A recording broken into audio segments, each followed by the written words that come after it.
Hey guys, good morning. I'm headed over to my buddy's house. I'm going to be changing out all the brakes, bearings, drums, everything on his tandem axle dump trailer. So I ordered the stuff. I came here a few weeks ago to do just to do maintenance on it, to do the bearings and stuff, and the brakes were shot. So I ordered all new. He wanted all new stuff, so I got it ordered. Had some problem with with it showing up. 3 of the 4 showed up, then I contacted them, then they had to search for it in shipping. Then they finally sent me the last one, but they sent the wrong side, so I had to wait again. Anyway, I'm here, so let's get started. Well, I just unloaded the heavy stuff. Whew. So there's 4 of those, and each one has a brake, and then the drum, and then the seal, the lug nut. Well, I already got the lug nuts on, but the seal, the bearings, all that good stuff. So just gotta put that there.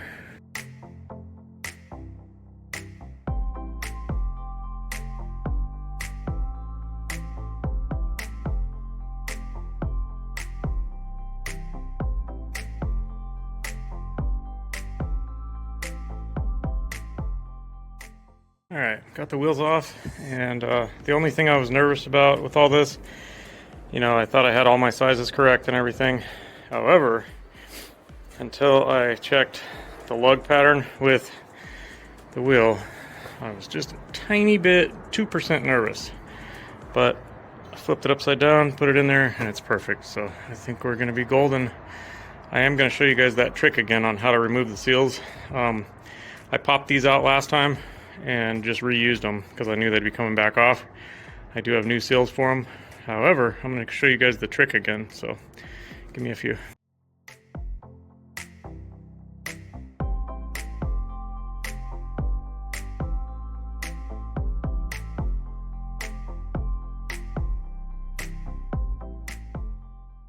Alrighty, so there's several ways to pull these dust caps off.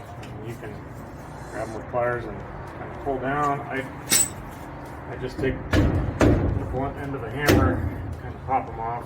If you have the cheaper ones that aren't as thick of metal, you'll dent them doing that. But these are, I think this may be the one I replaced. But anyway, they're pretty decent. A lot of times, these guys will only be hand tight. So that's what you gotta get that cotter key out of there. Should have grabbed a needle. I had one in my hand. Come on, baby. I can see it. Oh, there we go. Okay.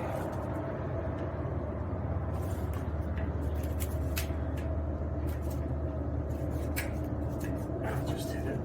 There we go. And this is brand new. I just put it in here last time. Probably put a new one in. We'll see. But what I was saying is, these are usually just hand tight. Yep, these are already getting kind of dirty. Just been several weeks. I think this one didn't want to go. It's got like a little bit of a rough spot right there. Okay, there we go. I think it's the hole where the cotter pin goes through. It kind of jacks with the threads right there. So.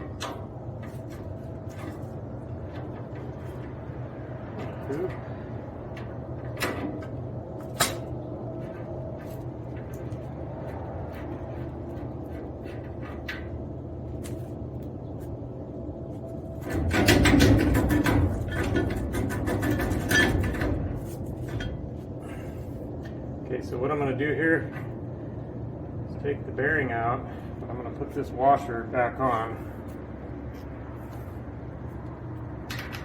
And I'm going to put the nut back on. Just 3 or 4 threads worth.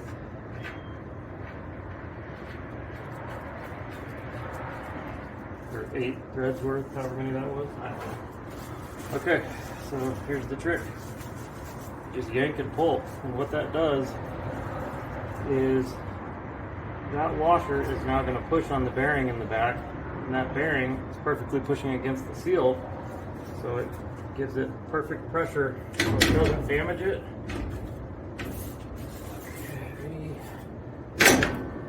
Okay, so that's off. Here's our seal. Should be perfect. See what that does as you're pulling. Boom, boom. Just pops it right off. So I don't know of a better way to do that. That's faster than using a tool. Because normally you would pull it off. This would be stuck in the wheel, and then you got one of those sharp tools that you're trying to pry it out with, and it just totally destroys this seal here. And I'll clean this up and show you. But the last time I did it, it was absolutely perfect. Alright, well I didn't clean it super good, but you can see it's still perfectly flat. And the spring is still in there, good. I can't tell what I'm looking at here, okay. But yeah, you could totally reuse that if you needed to. I mean, I'm always gonna replace them unless for some reason I can't. But probably just because it's faster to do it that way.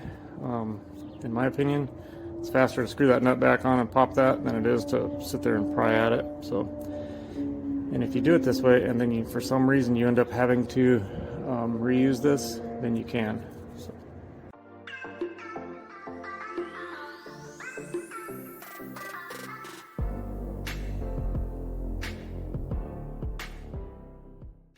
I'm going to show you guys one more time because I think it's fun. So got the nut off. I got the bearing and the washer. The washer back on. Put the nut back on. Wipe our hands off so we don't. Oh, I guess I'm replacing that anyway, but. Okay. Now, give yourself somewhere to grab and then yank. There's our seal.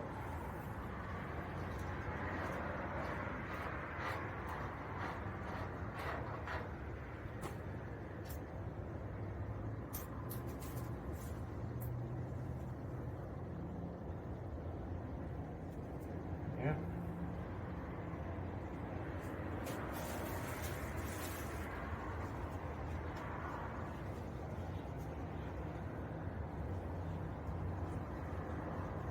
Such a cool little trick. I bet there's guys out there that have been doing it for 50 years the old way. They'll see this and be like, oh my gosh, why didn't I do that? But yeah. Come on, focus. I mean, and it makes sense that it would work with the way that the bearing pushes on it. Why won't that focus? I'm out of breath. Anyway, cool trick. Alright, I want to show you guys something. This whole plate is coming off. It's a little different than like on cars. On cars you would just change the pads and springs and it's a whole involved process. On this, you literally pull those 5 bolts out, pop it off, and you install the new one. It's a whole assembly, and that's traditionally like pretty much how people do it. It's kind of a waste to do it piecemeal. But what I wanted to show you is in the back here, because you do have to cut the wiring. So, and I used to do car alarms forever, and I would see a lot of this coming from like the dealership. I used to call these, or I've always called these Scotch locks, and they're freaking terrible. I mean, you can see that this is open to the elements, and let me show you what it's actually grabbing here.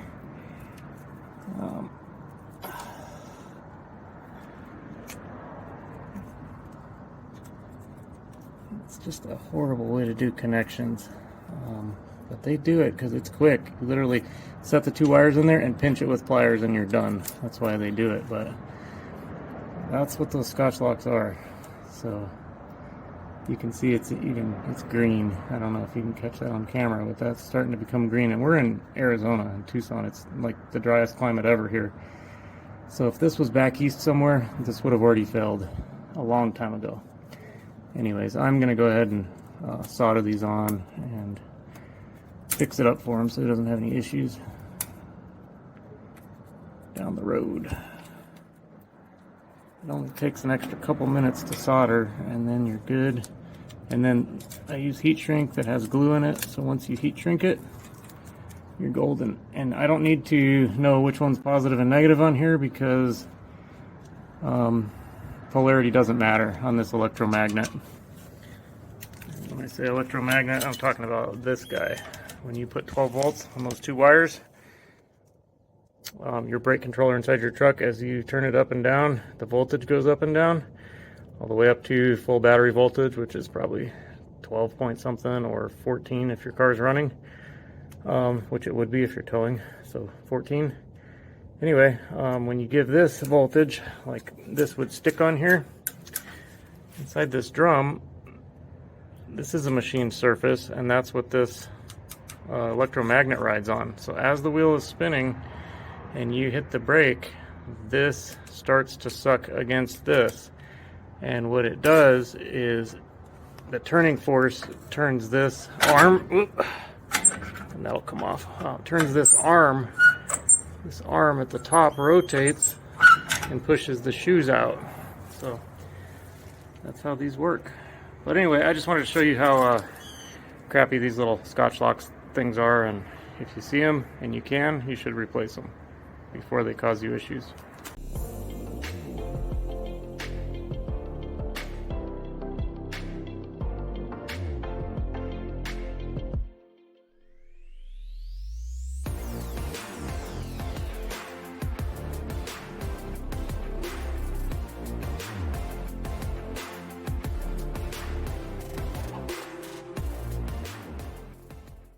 Alright guys, so I removed the 5 nuts, 1, 2, 3, 4, and 5. On the other side over there, I ended up having to get the needle nose out because the back side, the bolt was just spinning. Unfortunately, it's just round on the back side, so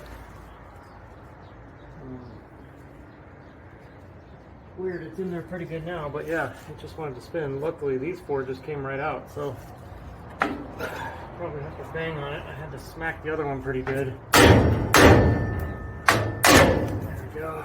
Alright. Try not to screw up all these threads. Let's spray some PB. I've got some PB blaster, but I don't know if that's gonna help.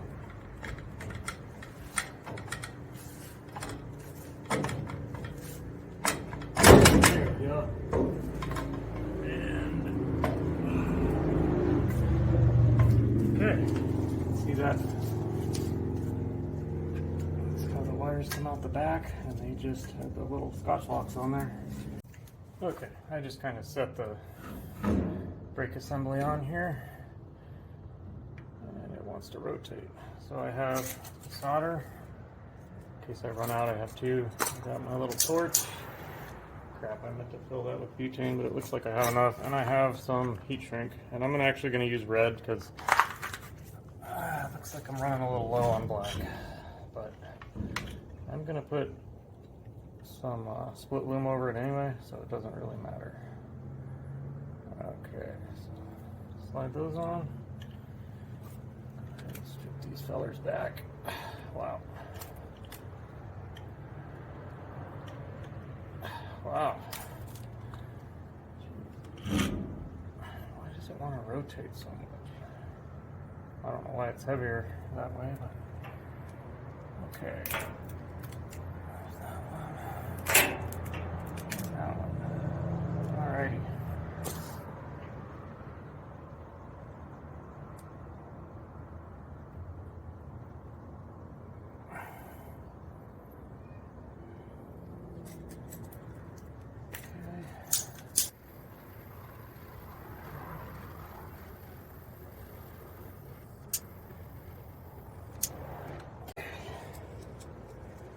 Need to order some more of this stuff. It's like 12 bucks a tube though. This stuff is great. It's low temp solder. I used to use it for security and low volt stuff. But I think it's 12 bucks a tube, and you can get it at Labor Saving Devices. It's LSD, but I think that's the old name. I forget what the new name is, but if you look it up under Labor Saving Devices, it's Wire Care or something like that now. But it's the best solder I've ever found, and I don't even bother with using any other cheaper stuff because this is so great.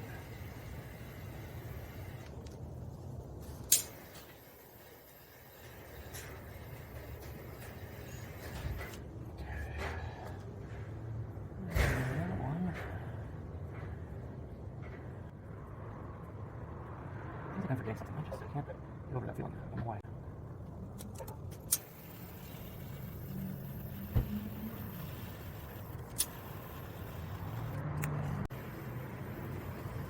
And like I said, this heat shrink is 3-to-1 heat shrink.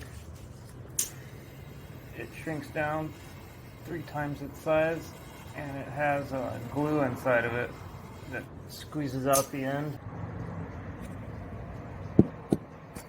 Ooh, that's hot. Can you see how the glue is kind of coming out the ends there? You should be able to. But that is a good seal. No moisture or anything will get in there. So this stuff was on sale the other night at Harbor Freight for 99 cents for 10 feet. I couldn't believe it. I bought 3 of them. That was all they had. It's almost Thanksgiving and they're gonna have a sale, so I finally did their deal where you're like a member or whatever. Jeez, I can't find the end of this. Oh, because they put it inside it. Nice, thanks guys. Anyways, yeah, I became a member, so you get first dibs on whatever their sales are Thanksgiving. So it's like 30 bucks and it lasts for a year. I'm not sure if it'll save any money, but I'm hoping it will since I'm starting my business doing this. I don't know how much stuff I'll actually end up getting at Harbor Freight. Some of their stuff is good and some is not worth a damn, so gotta kind of pick and choose. Anyways, okay. Sweet. Alrighty. So this is how easy it is, guys. And you gotta make sure you get the right side. If you get, when you're buying these, you can get them cheaper where they're not automatic adjust, like, what is it called, for, you know, as the brakes wear, it'll automatically adjust. If you see this diagonal cable going across, that's how you can tell that it's like a automatic adjustment one. If you don't see that, then it's not, and then you have to go in manually and adjust this little deal down here.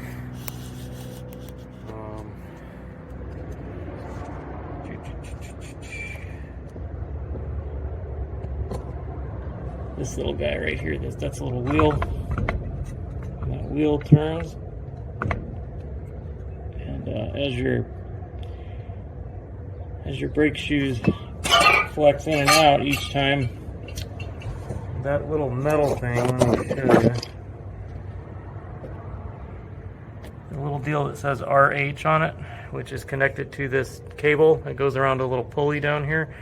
That's putting tension on that, and every time your brakes flex in and out, it tries to grab the next little gear on this cog, and until your brakes are worn out enough, it won't grab the next deal. It'll just try to. It'll move a little bit, but it won't catch.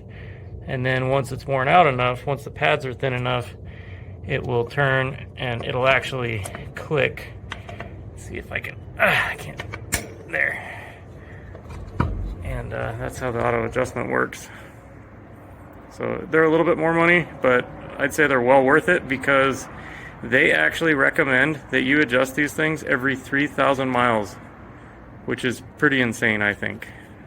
3,000 miles is nothing. And if you don't have the automatically adjustable ones, then you have to come in here from the back side and pop these little rubber, there's two little rubber plugs right here. You have to pop this rubber plug off and get in there with a spoon tool or like a butter knife or something, and you have to manually sit there and click it one way or the other, and it's a pain in the ass because you're kind of fighting it. And then you try to spin the wheel, and you just want a little tiny bit of drag on it. Not very much, but a tiny little bit.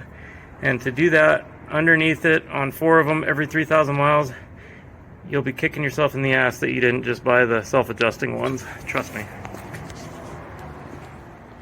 And especially if you're like paying somebody like me to come do it, you really don't want to skimp out and not get the self-adjusting ones.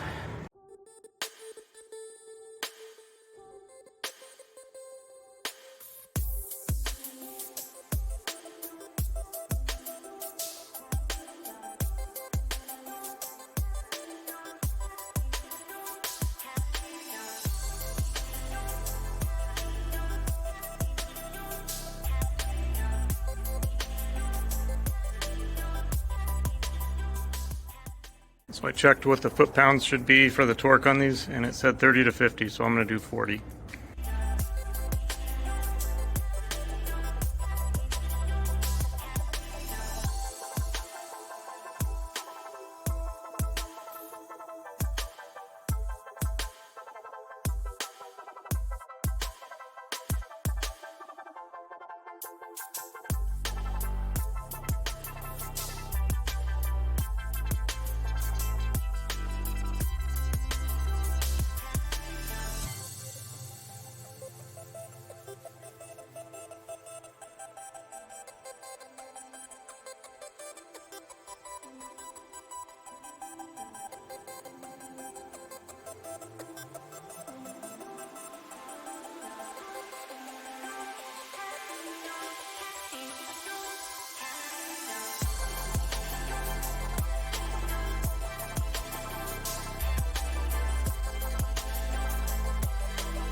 Brought the wire through the hole in the back and then came up and around. They give you so much slack. I had to coil it 1,000,000 times, and then it goes to this little charge controller, and then it gives you these two little tiny leads, no fuse or nothing. So I'm guessing it's fused in there, but I metered it, and it did go up slightly. And the green light is solid like it is now. It's on maintenance, which means it's just barely, it's like a trickle charge or whatever, just keeps it up, because it was already at like 12.47 or something.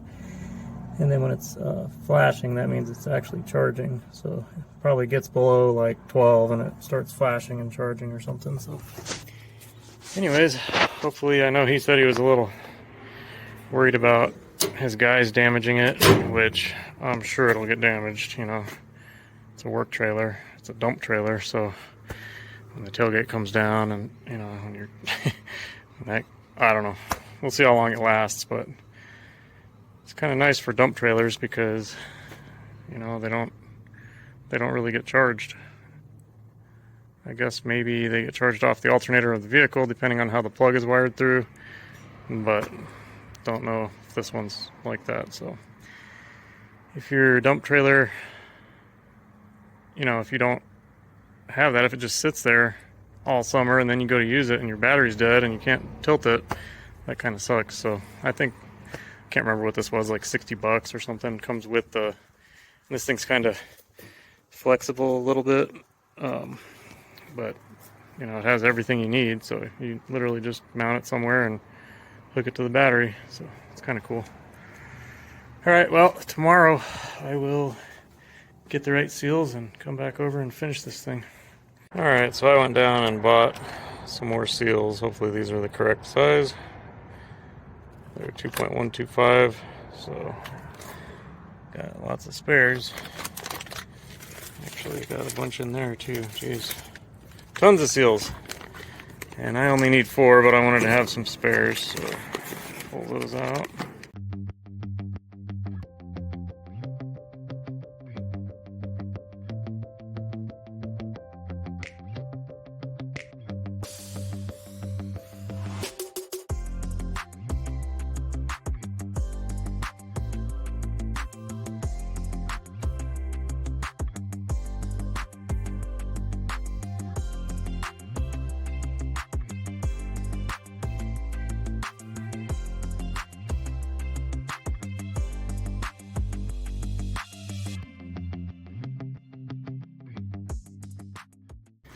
Alrighty, pounded that seal in.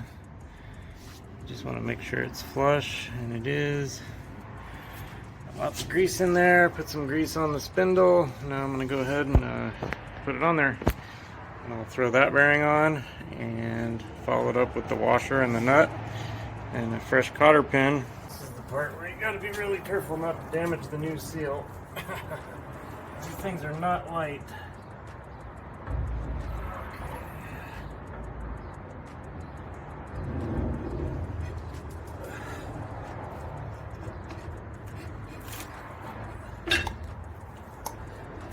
Go.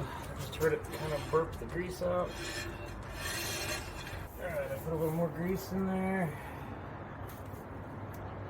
Go ahead and do this bearing.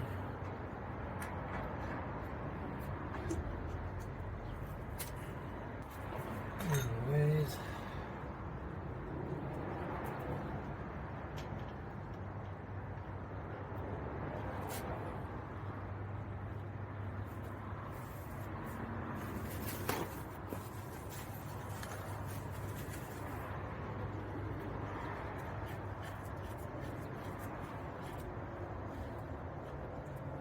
I guess I need my channel locks, don't I?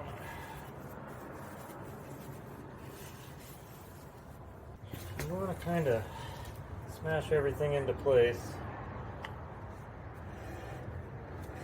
It's good to spin it while you're doing that. I might have to loosen the brake.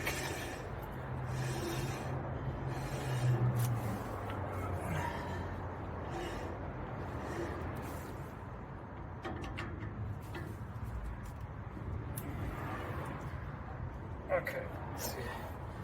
See how she doesn't even want to spin now?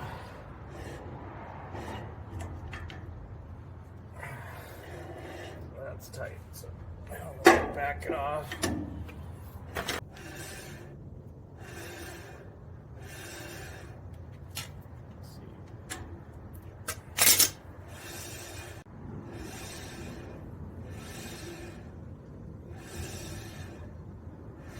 I think that's about perfect, honestly.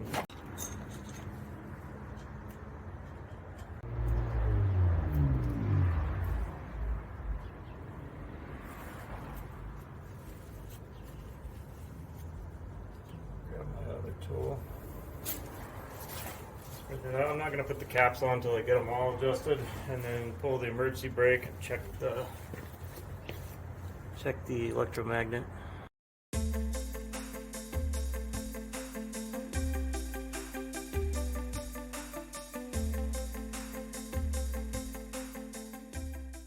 I think I should show you how I do this. I put a big blob of grease in my hand, and then this big opening right here, you want to kind of scoop with that a bunch of times and just eat little bits at a time of the grease until you see it starting to shoot out the top of the bearing. You see right there how that's going all the way through? And then I plop the blob of grease back. This stuff's really sticky, so plop it back in there, and now I'm going to go after this little section. So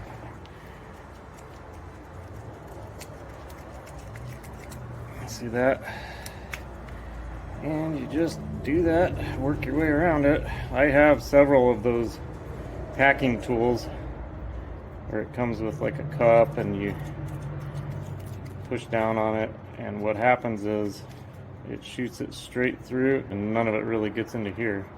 You're supposed to be able to use those to push out the old grease, and I mean, I can get it to do it, but I waste so much grease doing it. It's not, I just decided to do it by hand and actually clean the old bearings. These are brand new bearings, so I don't have to clean them, but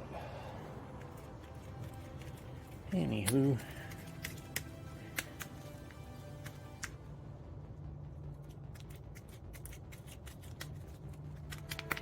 I'm gonna probably try another kind.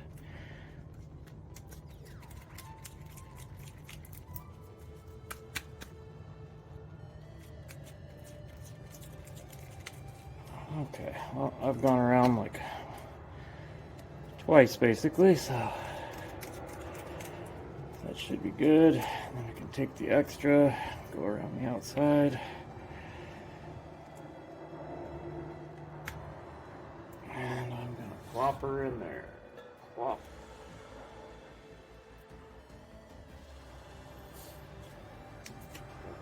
Extra back in here.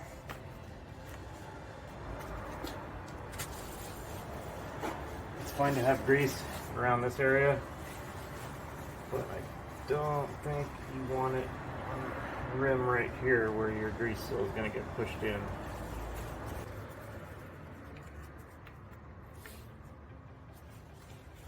And I don't have my drivers yet, so I just got this block of wood.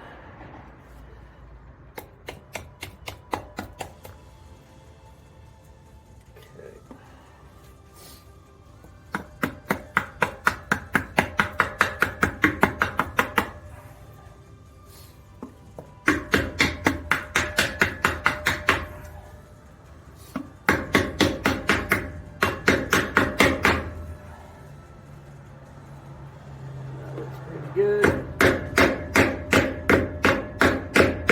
Sounds different once it's bottomed out. But you can see what I was talking about. There's a gap below here for the grease. So anyway. And that is clean. And we got some on here to keep that from rusting.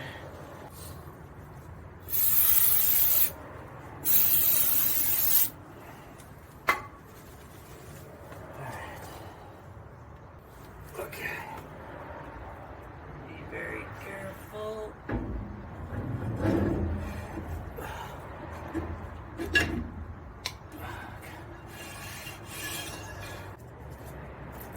All right.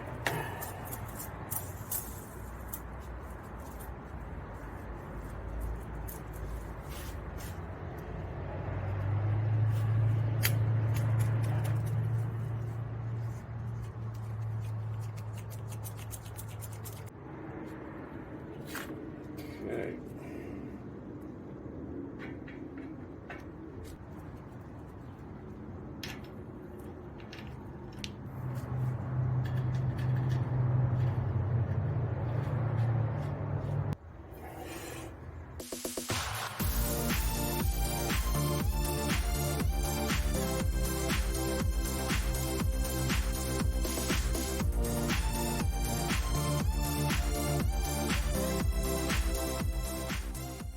Alrighty.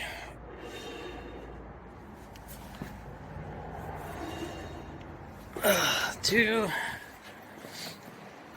That's about as good as I can get them adjusted.